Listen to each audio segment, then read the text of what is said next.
So we've done the additions for buildings and we've looked at the disposal for the equipment.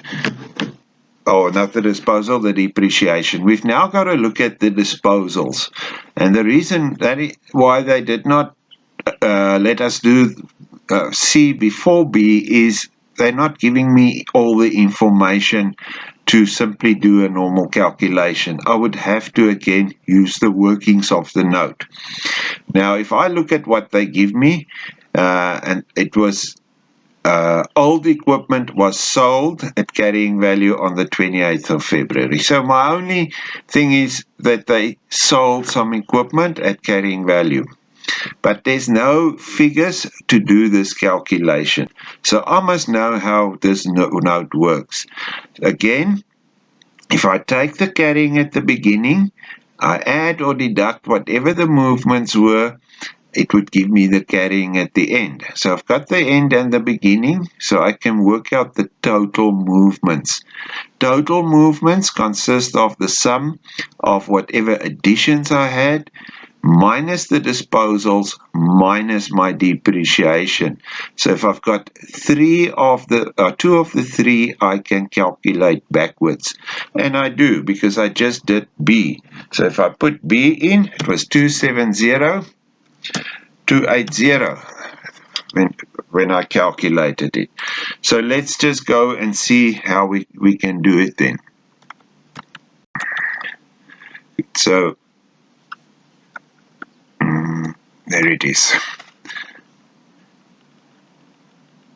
Good. So note 3 basically, let's put in what the carrying value at the beginning and the end. At the beginning it was 1,126,400 and at the end 1,058,520. So I can put it in 1,126,400 and at the end it was 1,058,520. Now I can work out the total movements, because how it works is whatever it is in the beginning plus or minus my movements gives me my carrying value at the end. I've got the answer, I'm missing 1. So 1,058,520, do the opposite, minus 1,126,400. And that gives me minus 67,880. So I can check myself, 1,126,400 minus 67,880 should again give me 1,058,520. So now I've got the total movements.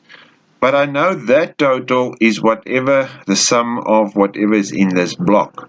Now some of it they give me. They tell me the additions was 300,000.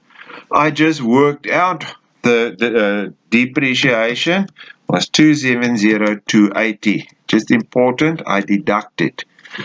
So if I've got 2 and 1 missing, I can work out the missing one.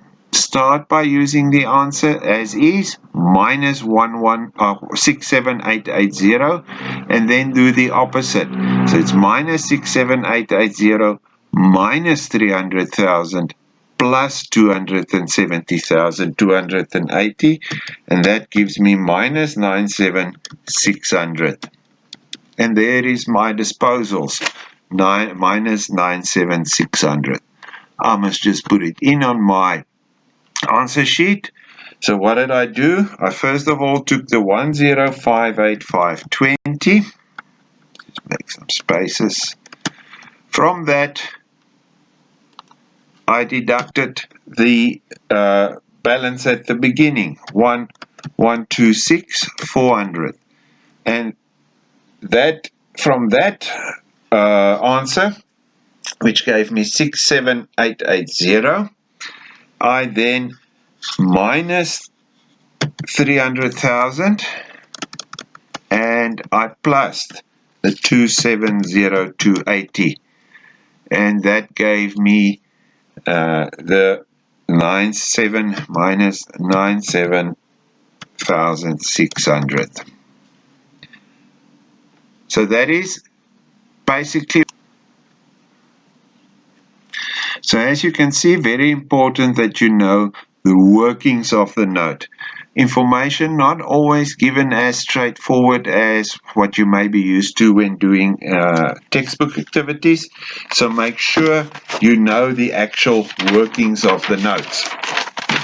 Good, so that was 5.1. 5.1. We can move on to 5.2, where we now have to work out the income tax paid, dividends paid, and net change in cash and cash equivalents. So let's first look at income tax paid.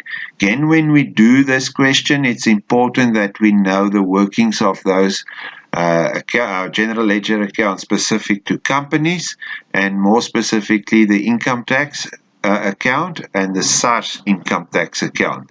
So let's just go back and see what they look like. The SARS income tax account will always start with opening balance, and to that I'm going to add whatever the income tax is. On the credit side, I will put in the income tax for the year. And on the debit side, I'm going to have whatever I paid, and that will then give me a balance. So the first thing I need to do is go and look at the information that they give me. So if I look for the SARS income tax, this year it was 5,200 credit. Last year it was 3,390 credit. So it started with a credit balance of 3,390. So on the credit side, there was balance 3,390.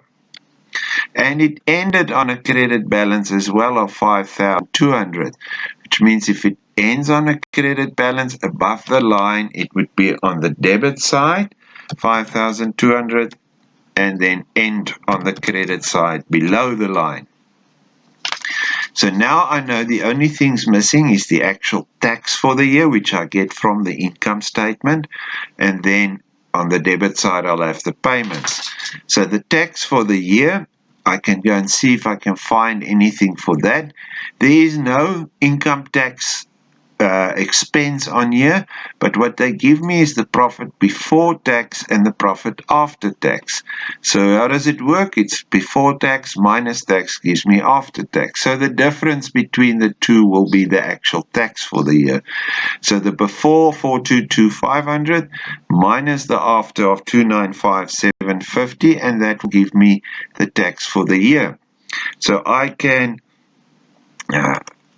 simply take the tax at the beginning of the year, or before the profit before the tax, and I can minus the profit after the tax, and that difference is then my income tax for the year, and that gives me 126,750. That would normally go to the income tax account.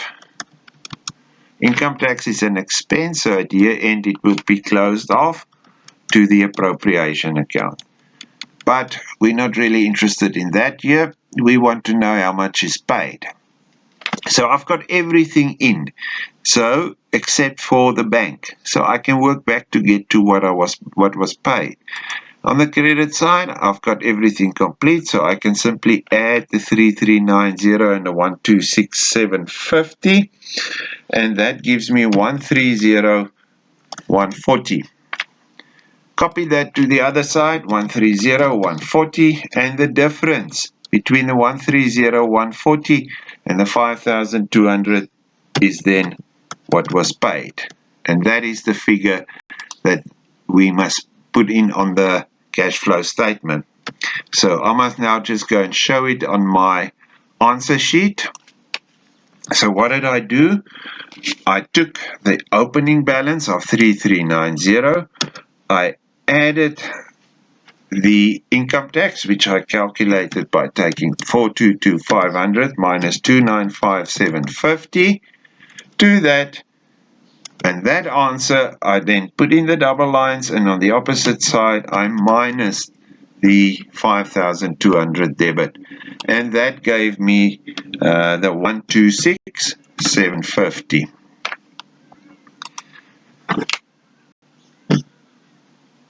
Alright, so next we're going to look at dividends.